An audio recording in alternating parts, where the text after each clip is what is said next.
Eto na mga Filipino senior citizens, atin pong aalamin ang pinaka-latest update kung ano na nga ba po ang status sa inyong inaantay na pagsasabatas sa Universal Social Pension Bill. So atin po itong aalamin, pakinggan nyo po ang pahayag mula sa isa sa may akda nitong panukalang Universal Social Pension. Mula po kay Representative Milagros Aquino Magsaysay ng United Senior Citizen Party List, mga kablags. Social pension para sa lahat ng senior citizen sa bansa.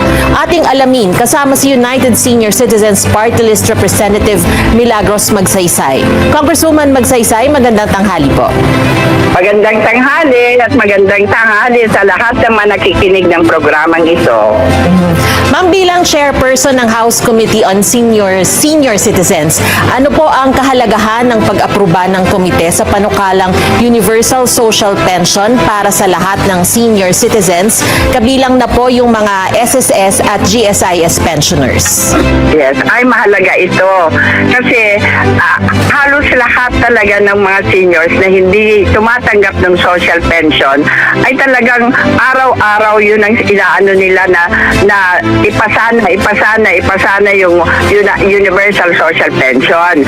Kasi nga naman ito, lahat na ng seniors basta 60 pataas, may pension man o wala, may kaya ka man o wala, ay mahirap, ay mabibigyan ka na ng buwanang pension pag ito ay naisabatas na. So talagang napakahalaga ito. Sa iba, hindi na yung amount kundi yung recognition naman sa mga inambag nila nung kabataan nila. So ito talaga importante na maisabatas itong Universal Social Pension para sa lahat ng mga seniors, para naman po masaya ang mga seniors at talaga naman pong kailangan nila ito, lalong-lalo na ngayon at ang taas-taas po ng presyo. Ma'am, sa kasalukuyan pong batas, hindi sakop ng social pension ang maraming senior citizens na may SSS o GSIS pensions na po. So paano po gagawing patas nitong bagong panukala na mabigyan lahat ng senior citizens?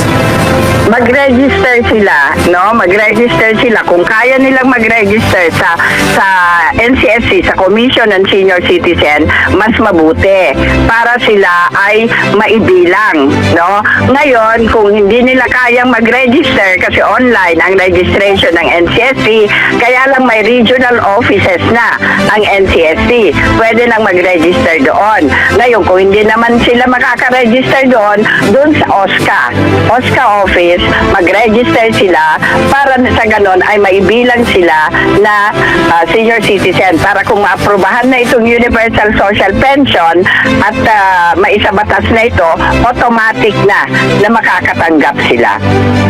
Ma'am, ayon naman sa substitute bill, ang Universal Social Pension na itinuturing na non-contributory monthly grant. Ano po yung malinaw na kaibahan nito sa kasalukuyang pensyon na natatanggap ng senior citizens mula sa SSS o GSIS? Yung social pension ngayon? Opo.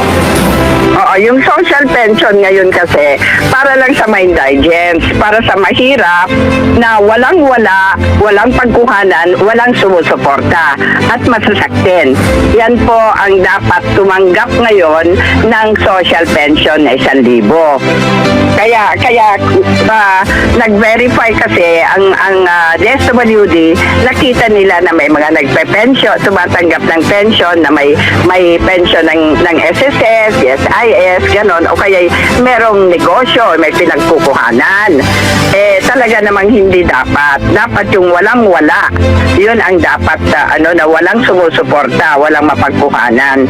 Ito dapat ang tatanggap ngayon ng social pension. Pero itong Universal Social Pension, lahat na. Basta senior citizen ka, basta 60 years old ka. Maski anong status ng buhay mo, ay mabibigyan ka ng buwan ng pension pag naisabatas na ito.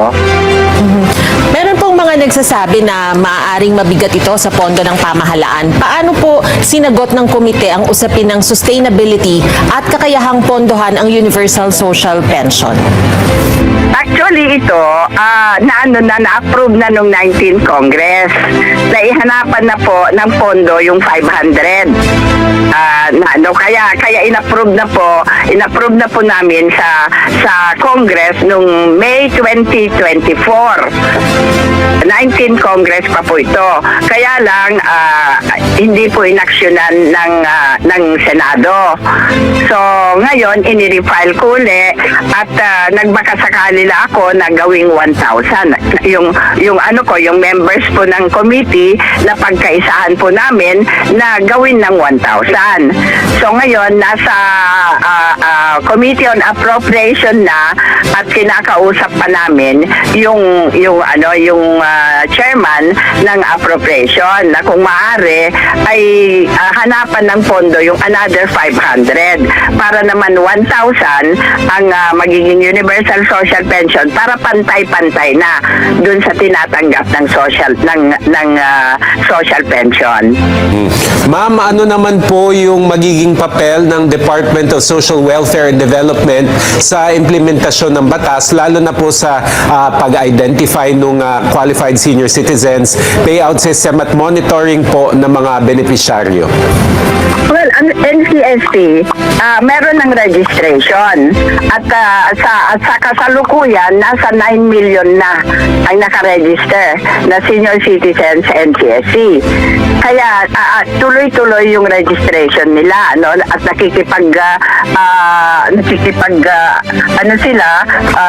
sa mga local, sa mga LGUs para makuha pa yung mga ibang data at yung mga ibang senior citizen na nag-register doon. Kaya ang talagang nag-gather na ngayon ng data ay ang National Commission on Senior Citizen. Kasi dapat kasi 3 years lang dapat may transfer na yung social pension sa NCSC. Kaya nga nag-prepare na ang NCSC. Oo, pero yun nga, merong executive order si Presidente na ang NCSC ay dun muna sa DSWD. So ma'am, sa nabanggit niyo po na 9 million kanyo yung nagpa-register na, paano naman po ninyo na monitor yung pag-update din sa inyong database kung lahat po ng ito ay consistent na tumatanggap kasi buhay pa po sila? Paano man po ninyo na monitor kung halimbawa ay pumanaw na yung ating senior citizen at hindi naman po napapakinabangan ng kanyang mga iniwan yung social pension na ito? Well, yung social pension sa kasalukuyan, DSWD ang nagbibigay. DSWD ang nagpapatupad kasi hindi pa ito na-transfer sa NCSC. So, ang DSWD ang dapat makaalam kung namatay na yung nagpe-pension o hindi pa, dapat malaman nila yon kasi sila ang namimigay ngayon ng pension. Okay. Ma'am, nakasaad sa panukala na rerepasuhin at maaaring i-adjust ang halaga ng pension kada 2 taon. Ano-ano pong economic indicators ang titignan para masiguro na sapat pa rin ito sa aktual na gastusin ng mga senior citizens? Well, sa 19th Congress, ang panukala namin ay itataas ng 100, kasi 500 lang noon yung na-approve, but yearly, itataasan ng tinggo 100 hanggang such time na yung 1,000. Pero sa ngayon, ang pinasa namin ay 1,000 na. So wala na kaming naging provision doon. But then, may provision kami na every 2 years ay repasuhin para tingnan kung kailangan itaas.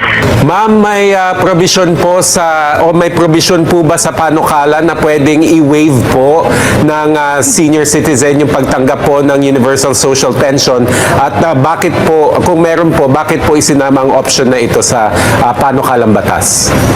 Kasi yun, may mga mayayaman naman siguro na hindi naman nila siguro kailangan yung 1,000. Baka gusto nilang i-donate na lang kung saan yung pakikinabangan ng mga senior citizen gaya ng hospital o kaya yung mga home for the aged, mga charitable institution na pwede namang i-donate na lang nila yung tatanggapin nila na 12,000 a year per annum, pwedeng i-waive na nila at i-donate na lang kung saan nila gustong i-donate.